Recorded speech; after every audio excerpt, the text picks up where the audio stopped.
Boa tarde, pessoal. Tudo bem com vocês? Professor Vinícius aqui. Vou fazer aí a correção da nossa atividade de revisão, tá? Lá da disciplina de tópicos especiais. Então, eu vou projetar a minha tela para a gente ir acompanhando conforme a nossa atividade. Espero que vocês tenham feito. Eu vi que nem todos fizeram, mas ainda está disponível. Vai ficar disponível até domingo lá, tá?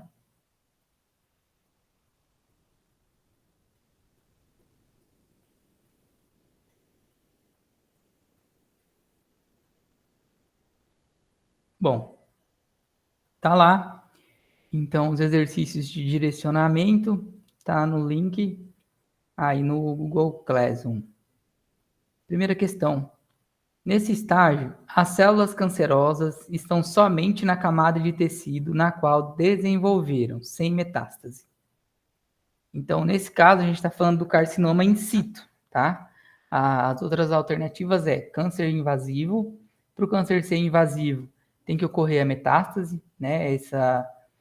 O termo invasão significa que ele saiu do tecido original e foi para outro.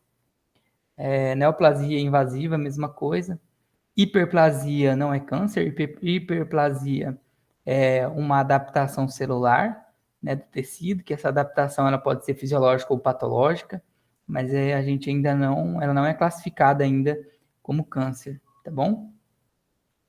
Então a resposta correta aí da 1 é carcinoma in situ. É aquele que permanece localizado no tecido de origem e ainda não invadiu nem metastatizou. Questão número 2. As 3 principais causas de óbito por câncer entre homens em 2018 foram câncer de traqueia, brônquios e pulmões. Questão número 3. A carcinogênese é determinada pela exposição a agentes cancerígenos em uma dada frequência e em dado período de tempo. Correto, tá? Então, carcinogênese é o processo de formação do câncer, então é o processo em que a célula passa a sofrer algumas alterações, que a gente chama de mutação. Ela pode sofrer aí processos, iniciar, né, antes de ter o câncer propriamente dito, ela pode passar por processos adaptativos decorrentes de determinadas patologias, como, por exemplo, a gente citou aqui em cima a hiperplasia, né, que é o aumento do tamanho da célula. E aí esse processo ele é determinado pela exposição do agente cancerígeno, ou seja, do agente que está causando a lesão lá no tecido e nas células, né? E aí isso tem que ter uma frequência e tem que durar um tempo. Eu sempre digo assim nas aulas de neoplasia que não é fácil ter câncer, não. A gente tem que continuar fazendo a mesma lesão por determinado tempo aí. Por exemplo, a pessoa que pode desenvolver um câncer de pele decorrente da exposição ao sol. Tem que se expor ao sol durante muito tempo e durante períodos grandes aí de frequência todos os dias, tá? Então, é correto. 4. Verdadeiro ou falso? A maioria dos cânceres in situ é o câncer localizado, é curável se for tratada antes de progredir para a fase de câncer invasivo. Correto também, tá? Então, se tratar ainda enquanto não metastatizou, ou seja, não invadiu outros tecidos, é claro que é mais fácil de tratar e curar. 5. A hiperplasia, a metaplasia e a displasia são exemplos de crescimento celular descontrolado e irreversível? Falso, tá? Hiperplasia, metaplasia e displasia são adaptações celulares, tá? As nossas células passam por adaptações celulares como essas aqui durante a nossa vida fisiológica. Claro que essas adaptações, dependendo aí da patologia e de algum tipo de agente cancerígeno, a gente vai acabar passando também por essas adaptações, mas o nosso organismo primeiro tenta resolver o problema, ele tenta se adaptar. Qual que é o BO? É que a gente não para de fazer aquela lesão. E aí hiperplasia, metaplasia e displasia não são bastante para que os tecidos possam passar a aguentar essa nova exposição aí, tá? Então, hiperplasia, metaplasia e displasia não é sinônimo de crescimento descontrolado, tá? Crescimento descontrolado é neoplasia, que daí é o câncer já propriamente dito. 6. Também verdadeiro ou falso. A pele representa o maior órgão do corpo, cuja extensão corresponde a aproximadamente 16% do peso corpóreo animal. Correto. A galera aí da estética tá careca de saber que está correto. Sinônimo aí de... Aí a gente tem a definição de pele, tá? Maior órgão aí do nosso corpinho. 7. Os são as primeiras células que aparecem nos tecidos em cicatrização. São os neutrófilos, tá? Então, durante um processo inflamatório, quando a gente inicia aí a resposta inflamatória, quem chega primeiro são os neutrófilos. É claro, neutrófilos são as células de defesa mais abundantes na nossa circulação sanguínea e elas vão estar mais perto aí de qualquer local que a gente precisar fazer reparo celular, que a gente precisar fazer inflamação. Por isso, é claro que eles vão ser os primeiros a chegar e promover a defesa, né? Se por acaso algum agente estranho adentrou ali naquele local de lesão, e também promover o início do reparo, liberando alguns sinalizadores, né? Histamina e mais alguns sinalizadores para a gente iniciar aí esse reparo nos tecidos aí, principalmente na cicatrização. Questão número 8. Constituem em células que são nomeadas em decorrência de uma de suas funções, a síntese de fibras colágenas. Quem produz as fibras colágenas são os fibroblastos, tá? Então, as células aí são as verdadeiras usinas do nosso sistema conjuntivo propriamente dito. Tá? Elas ficam fabricando aí as fibras de colágeno e outras fibras também que nós temos lá no tecido conjuntivo, como, por exemplo, lá as fibras elásticas. 9. O termo, aí pontinho, pontinho, pontinho, significa literalmente quebra do tecido muscular esquelético. É rabdomiólise, tá, pessoal? E ainda por cima, assim, as que são falsas são bem diferentes dos termos aí que a gente encontra. Então, a rabdomiólise é a definição, né, da quebra do tecido muscular esquelético. Então, quando a gente tem a quebra de muitas fibras musculares esqueléticas, o indivíduo ele pode desenvolver, né, esse quadro aí de rabdomiólise, que é quando alguns componentes internos das células musculares esqueléticas são liberadas para o meio externo, né, ou seja, elas são componentes intracelulares, vão para o meio extracelular, caem na circulação sanguínea e vão agredir principalmente os rins aí do nosso paciente, desenvolvendo aí rabdomiólise através de um quadro de falência renal aguda. Rabdomiólise causa outros problemas também, mas falência renal aguda é um dos principais sintomas aí de iniciar aí a rabdomiólise.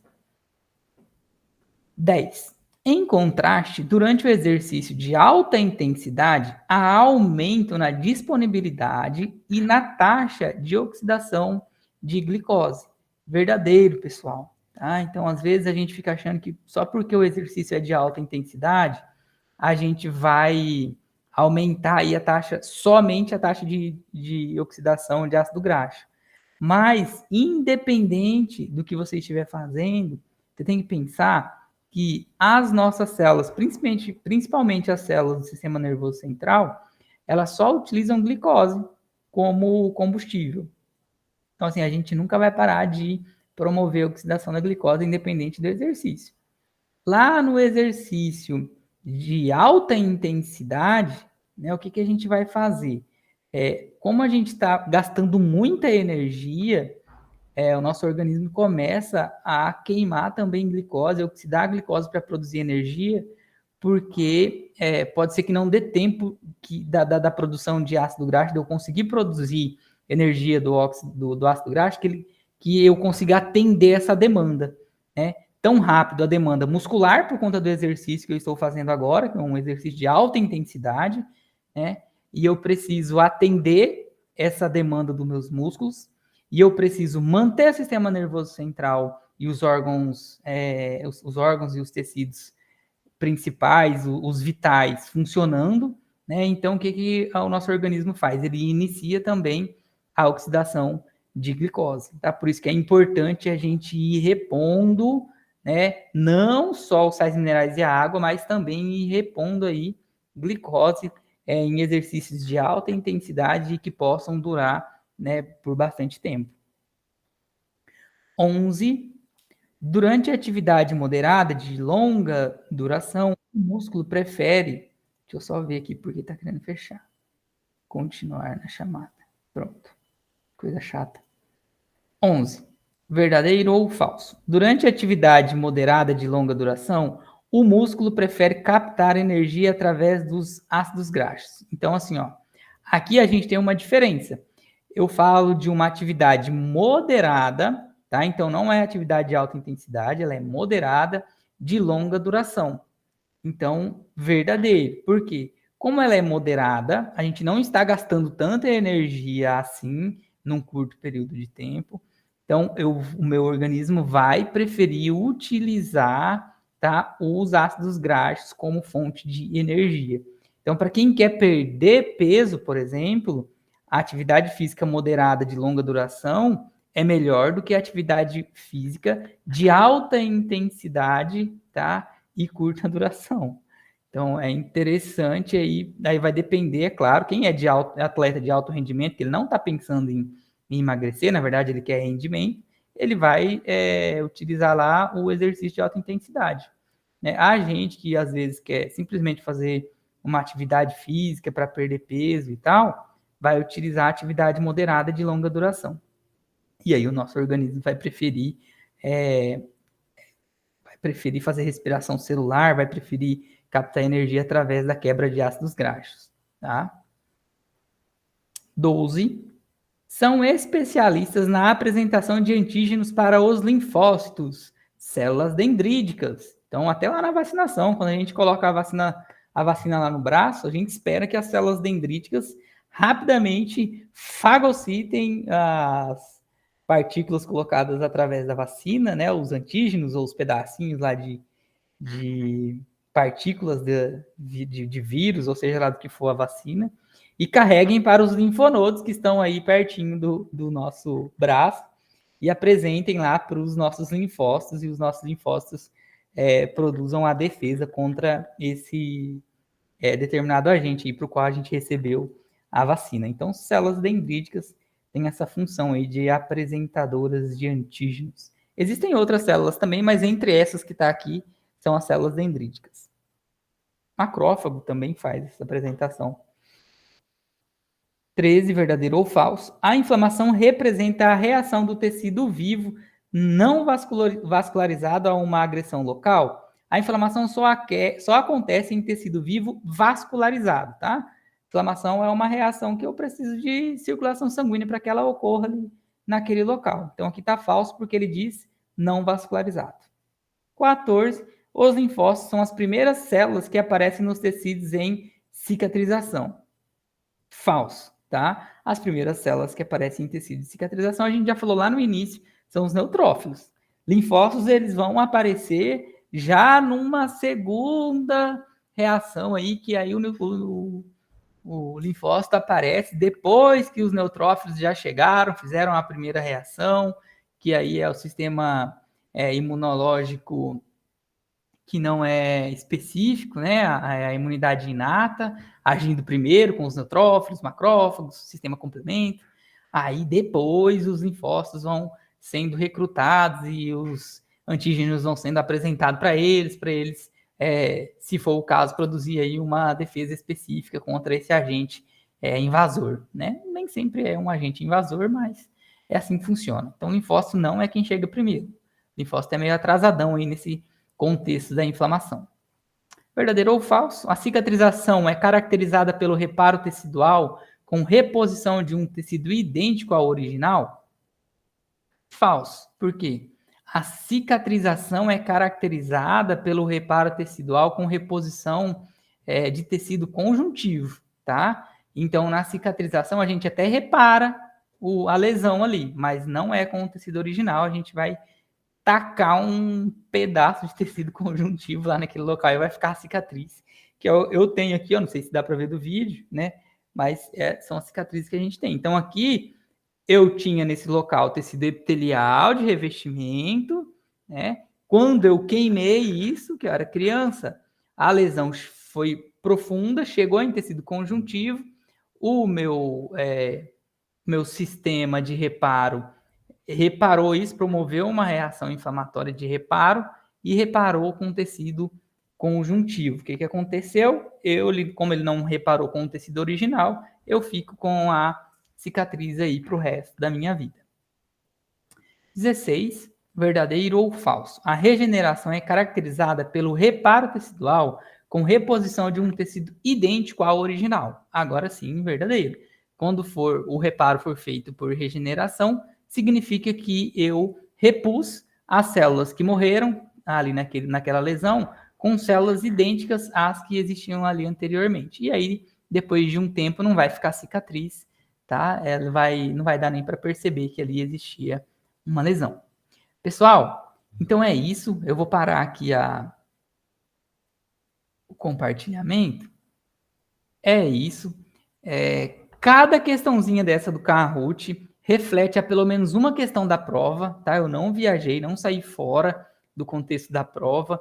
Eu só peço para vocês, para que além dessas questões que eu coloquei no Kahoot, vocês estudem as nossas atividades, ou seja, atividade 5, 6, 7 e 8, tá? Prestem bastante atenção naquela atividade que eu peço para vocês responder lá em questões abertas sobre as reações que a quimioterapia e a radioterapia promovem no nosso organismo, né? Aquela questão de que a quimioterapia ela vai agir em tecidos e células que se multiplicam rapidamente, porque é o que acontece nas células cancerígenas, mas em contrapartida, como efeito colateral ou adverso, elas acabam inibindo a multiplicação de outras células que fazem multiplicação rápida também no nosso organismo fisiologicamente, como por exemplo, tecido gastrointestinal, a gente troca as células com uma rapidez enorme, porque a gente usa muito elas, e aí a quimioterapia dá uma baqueada lá em tecido epitelial gastrointestinal de revestimento, que a gente absorve as vitaminas, os minerais e as coisas da nossa alimentação, vai atrapalhar a produção de colágeno na nossa gengiva, por isso que afrouxa os dentes, às vezes acabam caindo, a gente vai atrapalhar a produção de colágeno também no couro cabeludo, e aí atrapalha na fixação do fio do cabelo, e a pessoa perde cabelo também, por isso que raspa antes que o cabelo caia, tá? Dá uma olhada com carinho nas atividades também, não fiquem só no Kahoot, tá? A prova não tá difícil, tá de boa, como sempre, né? Eu acabei de fazer ela aqui, respondi lá, tirei 2,5, mas eu tenho certeza que vocês vão conseguir tirar uma nota melhor que a minha. Beleza, gente? Boa sorte. Que essa seja a nossa última prova, né? Espero não aplicar mais prova para vocês, porque vocês estão se formando. Desejo felicidade para vocês, desejo tudo de bom. Muitos de vocês já estão até empregados aí, então fiquem tranquilos. Sempre que vocês precisarem, vocês podem contar conosco aí para o que der e vier, tá bom? Um abraço e boa prova para vocês.